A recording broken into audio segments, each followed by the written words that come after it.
Awesome. I have three people live over here. No, that's great. It's so good to be able to find out what those opportunities are, and then also realize what is it that you're going to get back from that investment that you make, from that opportunity that you take. So Jason, are you with us now? Because we're excited and just anticipating to hear what is that return on investment and how can we get involved. Jason, again, over to you. Hey, thanks, Trigger. And what an awesome panel. It's always great to hear from the companies themselves, because honestly, at the end of the day, they're the ones that are going to be the data points that you as a company and as a warfighter and as a taxpayer are going to want to listen to when you're asking questions about things like what's the ROI from App Ventures? What have we done, and how effective has it been? So I'm going to today, in this kind of next few minutes, I'm going to talk a little bit about ROI. I'll talk about the studies and research that we're doing as a way to reframe even the conversation about what ROI even is for a government group like that does cyber work and other things too, with our methodologies that we talked about in the last discussion. I'm going to talk a little bit about the STRATFI program, because that really is kind of the most interesting opportunity that a lot of companies are starting to learn more about. We ran the first one ever last year. You heard from some companies who are going through it or have been through it. And the program's changed a lot this last year, and it's going to change next year too. So we're going to talk a little bit about that as well, and then try to leave some time at the end for some questions. So with that, I'm going to, again, try to share my screen. I'm going to do it a little differently this time. Let's see if this works. All right. So hopefully everybody can see this. So for those of you who weren't at the last discussion, this is App Ventures. So I'm the director of App Ventures. We are the Department of the Air Force's commercial investment group, and our job is to work with companies outside the DoD defense line, find, leverage, transform, partner with technology developers, with investors, with research institutions, with technologists, with AFRL scientists and engineers who we've had the opportunity to work even closer with in this past year, to bring all of these different levels of expertise together to find and scale these innovative new technologies to support Air and Space Force mission needs. We've been around. App Ventures has formally been here for about a year as an organization. We formally started in the AFWorks transition to the research laboratory and integration in June of last year. But we've been running our program, the program that would eventually turn into what we now have as App Ventures, started in June of 2018. At the time, we were part of AFWorks. I was in school. The other members were distributed across the world. Members of the Air Force had the opportunity with AFWorks back in 2018 to innovate around this thing called the SBIR program. And we came up with a new approach that they talked about in the last panel called the open topic. Fundamentally, what is the open topic? Any company with any idea, as long as they meet the requirements of the cyber program, it has to be 51% owned. In the US, it has to be 51% owned by the company itself. The majority of the work has to be done in the United States. It has to be under 500 employees. And that's not everything, but that's the bulk of what you need to be eligible for the cyber program. But if you're eligible, pitch your idea. We're not going to tell you what our requirements are. We have an area where you can learn more about mission focus areas and what the Air Force and Space Force are trying to do. When we host that on our webpage, if anybody's interested, you can go to affworks.af.mil, go over to App Ventures and find hundreds of mission focus areas to find what is the demand, what's the real demand inside the Air Force. But any idea is eligible. The open topic is really representing the Air Force coming to industry and going, hey, we don't know everything. We want you to pitch ideas to us, pitch technologies to us. The open topic, the first time we ran it back in 2018, we received 210 ideas, proposals. The last cycle that we fully completed, so we're working on kind of this year's stuff still, going through the process from phase 1 to phase 2 and beyond. It takes about a year to go from phase 1 to phase 2 and off to the races. But over the last 3 times we've done this, till in June of 2019, we had about 1,000 proposals. So we went from about 200 to 1,000 proposals. Then June of last year, we received 2,100 proposals. The most proposals we've received in one cycle was October of 2020, which was the last one we fully completed. We received over 2,900 proposals in that cycle. So we've seen a cataclysmic growth in the program, interest from industry and working with the Department of the Air Force through the AFWERX Open Topic, which is run by AF Ventures. But what's our ROI? Well, the biggest way we chart, and I showed you kind of an interesting chart last time, and I'm showing you a slightly different one this time. The way we measure our core ROI is through this concept of follow-on funding, which is defined in SBIR statute in 15 U.S. Code 638. If you're interested in learning more about the SBIR and STTR programs, you can check out that statute.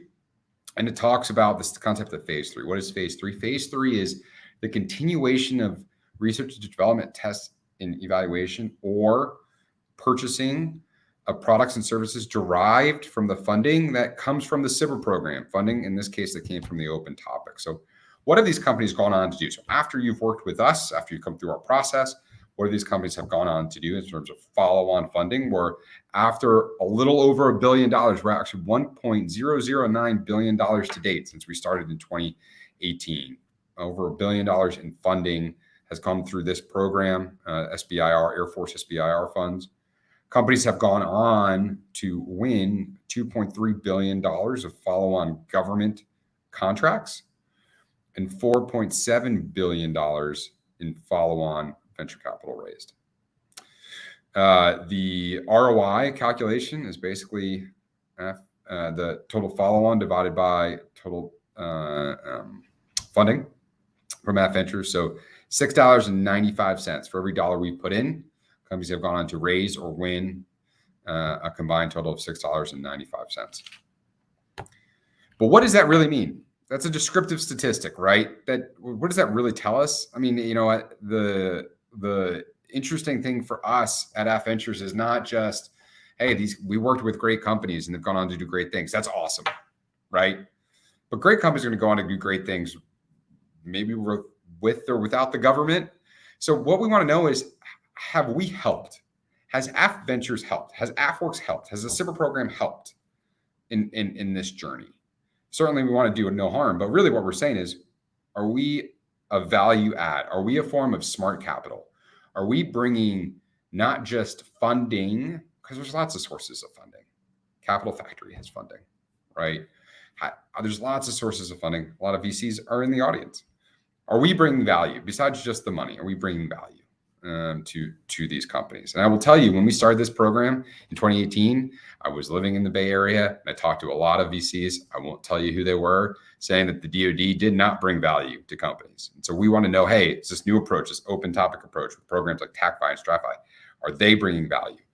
So we've done a rigorous causal analysis using this thing called a regression discontinuity. And essentially what we're asking is, hey, are companies that come through this process, companies that just barely win, companies that are on the borderline when we're evaluating these new technologies, are they seeing a market impact from the program as opposed to companies who may have just very similar companies, but because of funding constraints or whatever, they didn't quite make it past that line? It's essentially what a regression discontinuity is. The results of this are published on the National Bureau of Economic Research webpage. So if you go in and type opening up to military innovation on the NBER website, you're going to see 100 pages of documentation about this paper. But what we found was, yes, so AF Ventures is in fact providing causal, effective support to companies going through this process. So companies who have won a phase 1 contract with us are 51% more likely of winning a follow-on contract, a non-SBIR DoD contract, are 68% more likely in raising venture capital, and are 2 times more likely in developing a novel patented technology as compared to the traditional approach to SBIR. And so the key here is we are crowding in. This whole concept of AF Ventures, bringing all of these ecosystem players, crowding in venture capital, crowding in government funding, crowding in government customers into an ecosystem, onto the AF Ventures platform, to be able to create a process by which we systematically bring in new partners along the journey, to be able to bring more companies into the Air Force in ways where they have an opportunity to be successful. But what I think people kind of talked mostly about over the past few minutes was this program called STRATFI. And there's a smaller program called TACFI. Well, what is it? What is STRATFI and TACFI? Essentially, it's the later stage of our program. So after you come in and get your phase 1 or phase 2 contract, you're eligible for more money. But in order to receive more funding from us, think of a later stage funding round. You had your seed stage with phase 1, and you got your Series A and phase 2. Now you're off to the races. You want a Series B, Series C. You want to scale capital that you need in order to work at scale, at enterprise scale with the Department of the Air Force. You need more capital. Well, for us, we want to be able to provide more capital. We know it takes more than $1 million to create a hypersonic aircraft. We know it takes more than $1 million to do GEOINT services for IMSC, like one of the last companies was doing. So what does that require? Well, it's going to require additional capital from us, but it's also going to require additional customer engagement, right? Because we're not a customer, we're an investor. So we're bringing R&D money to the table, but we're not buying anything. Aft Ventures we have no capabilities that we buy for ourselves. We support actual customers. So we need customer money. So for this program, we require additional funding. We require customer level engagement. We require customer funding. And we have an opportunity to match not only government funds, but private dollars. So in the TACFI and STRATFI program, as you read through what this is, and there's more documentation I'm going to talk about in a second, I'm going to go find more information about this program. We will match private dollars. So if venture capital comes to the table and says, hey, this company's doing really great things, the company submits a capability package saying, hey, I want to take this venture capital money and I also want additional funding from you, Aft Ventures, to go create the second or third iteration in the R&D product roadmap to be able to do what some of the companies were talking about, creating an opportunity space to co-fund the development of a novel AR/VR capability for our men and women in arms who are doing field trauma work. The opportunity space there is more interesting to Aft Ventures if we're getting a partner alongside of us. You're not going to go raise a $50 million Series B with one investor, right? So it's the same thing here. We're co-investing with private partners. We're co-investing with government customers. The other critical difference between last year and this year is we're not doing the contracting anymore. So we don't do contracting for TACFIs and STRATFIs. The customer does it. The customer is going to do the contracting. They're going to do the finance. They're going to do the program management. Why is that important? Because that's who you want to be working with. Right? We want to exist to bring you in, to help you scale, and then hand you off to who that market is going to be owned by. That customer is going to be buying the technology. Develop the technology with the customer is ultimately going to be the buying agent. Because that way we know the technology being developed for a key mission need by the mission owners. We also know that they're going to bring in the resources required to actually work with companies. It's not super straightforward all the time. So you need that level of integration. To date, for this program, we've received this year, we've received 161 TACFI, STRATFI packages. 15 MAGCOMs were represented, which is basically all of them. 14 PEOs, 14 acquisition organizations. There's different funding categories. There's dual use opportunities where you're bringing private funding and we match it with other government funding. There's government only. You don't necessarily, as a company, you don't have to raise venture capital. You can bring just other government money to the table. The funding ratios shift. TACFI's additional funding up to $1.7 million from us. STRATFI's up to $15 million from us. So you can see the breakdown in packages between TACFI and STRATFI and government use in dual use. We processed to date, we've obligated $16.7 million for a number of STRATFI and TACFI awards in FY21. And we have a lot more coming down the road. We have approved $90 million of additional funding for packages that are at the latest stages, just ready to go on contract. So you should see more about that on your social media feeds here in the not too distant future. But with that, I'm going to last thing. People ask, how do I learn more? Got some really great questions. Go to afworks.af.mil/events. You're going to be able to find this page. We do weekly webinar series, talk about the whole thing, talk about the open topic, talk about the Spaceworks, talk about how we work together. talk about app ventures, talk about the whole process. And we're talking about TechFi Stratify. We'll talk about phase 3. We'll talk about data rights. So please, please, please come check out our webinar series. We have pre-recorded videos there as well if you don't want to wait for an in-person, virtual in-person type of arrangement. You can also check out affworks.af.mil/appventures to find out about any new upcoming opportunities as we put out calls for new proposals, which we hope to again in the beginning of next year. With that, I will turn over for questions if I have any time remaining. We have time for probably one question, whether it's online or whether it's here actually at the Capital Factory. Any questions regarding the opportunity emerging here online? Great. Okay. Hey, as we do close out the segment, Jason, one thing I think that oftentimes we get this question as far as how to be able to get involved, what that next step is. You know, if a company finds themselves not getting the response that they were looking for, or they find that maybe they're continually getting in the wrong area, how would you suggest they go about kind of correcting that course to make sure they're getting included in the right information, in the right direction with the right people? How would they go about doing that? What's the best way to kind of pivot that? So yeah, I think feedback is always an evolving process with the scale that we operate at.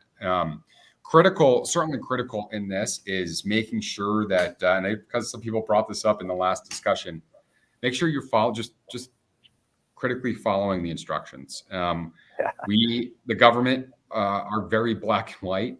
We try to be. The important part there is being fair and equitable across the board. And as I showed, we receive about 8,000 to 9,000 proposals a year. And so to evaluate that many proposals in one year requires a lot of additional support. We bring in hundreds of evaluators from across the department, and they're looking for very specific things. And we are hopefully as obvious as we can about specifically what we're looking for. So my top recommendation, attend the events, watch the webinars, and read the instructions. Those are key aspects of the program. If you have feedback from us, don't ever hesitate to tell us that feedback. And certainly we are continually working on improving our feedback to companies that is proposal specific as we continue to evolve the program. Yeah. Absolutely great point. And then we did have one question in from the chat as well. They said, how do companies actually determine whether their technology is government only or if it's dual use? Are there published criteria that we can use to determine this? No, it's a great question. So the way that we determine government only versus dual use is by the matching funding that you bring. So it's not a technology, it's a market, right? Technology. Yeah. I am a firm believer that technology it can be applied to many different markets. When SpaceX reverse landed a rocket, I was just like, well, there's nothing in my mind. That's the opinion of that's just government in nature from a tech perspective. It's the market, right? So what market are you focusing on with this TechFi? If you're focusing on government and non-government, it's dual use. And so to show that for us, you're bringing forward in your capability package, applying for TechFi Stratify, additional matching funds from the private sector, right? Yeah. And those can include things like pre-sales revenue. So if somebody's giving you funding for the response of actually selling a product or good back to them in the future, it doesn't actually have to be venture capital. There's a definition in the capability package instructions. Government only, what's that? That just means you're only bringing government funding to the table as well. That means you're bringing your customer alongside with us. By the way, the customer has to be engaged across this entire process. Yeah. They're the ones that are going to be awarding the contract. They're going to be working with you. So you want to be engaged early and often. Government versus dual use is a market, not a technology. Yeah. Awesome. Jason, as always, thank you so incredibly much for the time for here and telling us about the opportunities. It's always good to see you, friend. We'll see you soon. Online, again, thank you so much for your questions. As you have questions, don't hesitate to put them in the chat, especially as we have phenomenal panelists that are going to be coming up, and we can make sure we organize those for you in the chat.